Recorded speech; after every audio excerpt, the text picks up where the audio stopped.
Today, SRAM has launched a whole bunch of Groupset updates, and there's going to be a lot of coverage of these online. So let's get straight to the point and to the important parts with a quick summary for those short on time. So today there's new SRAM Force and Rival AXS 2x12 speed road groupsets. Both of these groupsets receiving similar component refreshes as the red AXS had last year. There's also SRAM Force and Rival Explore AXS 1x13 speed groupsets. They're gravel focused, but they're also very capable for 1x road setups too. So that's 2 new road groupsets, 12 speed, and 2 new gravel groupsets, 13 speed. That's what's new, along with a number of component refreshes in each group, such as power meters, no power meters, even a purple chain. Wait, what? Chain. Right, okay, the notable component updates, this is very similar to the red E1 series last year.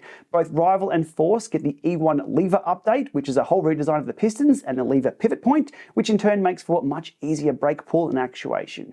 The carbon lever blades are on both Force and Rival now, and similar to the red E1 levers, these levers will be compatible with existing AXS components. So if you just want to upgrade your levers, you can. But always check and confirm compatibility with your specific components prior to purchase. The bonus or auxiliary buttons are on the Force levers only. The Rival levers do get the hydraulic piston redesign, but just no bonus buttons. And to be honest, those bonus buttons are really useful. So if you're on the fence, use the Force. Oh, and there's always the AXS wireless blips that can be added to any of these groups later on for button bonusing if you like.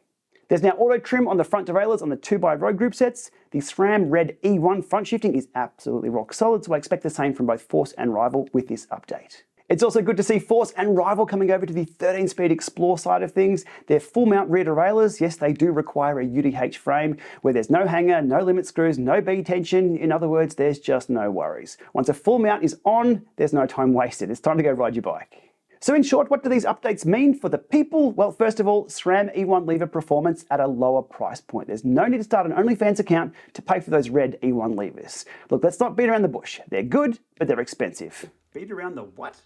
That was a gravel riding reference. And today we see cheaper Explore 13-speed cassette options on the market. Woohoo! I've been searching for those for a while. Look, the SRAM Explore XG 1391 cassette is a thing of beauty with that 10, 11, 12, 13, 15 close banging ratios.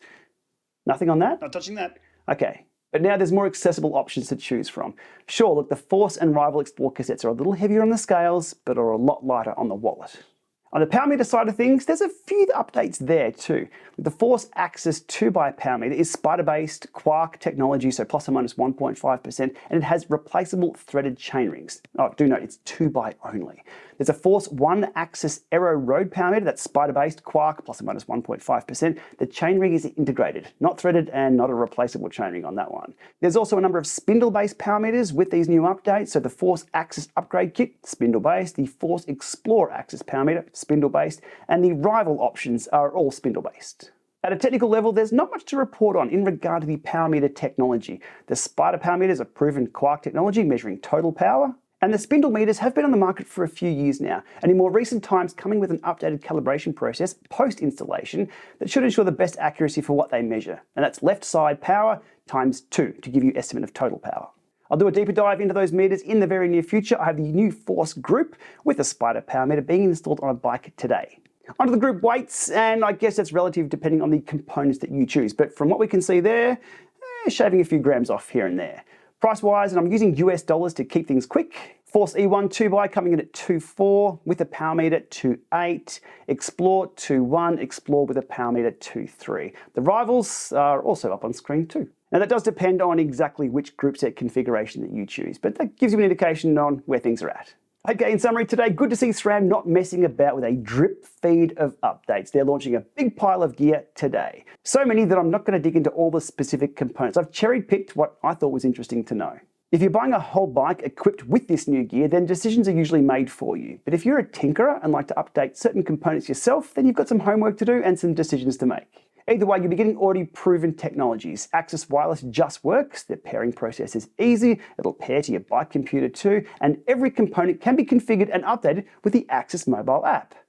Oh, if you know, you know. And the power meter is also a known quantity. Quarq with Magic Zero auto calibration, which usually behaves itself, and the 13-speed Explore has been around for quite some time now. Some would say out of reach price-wise, but today that changes.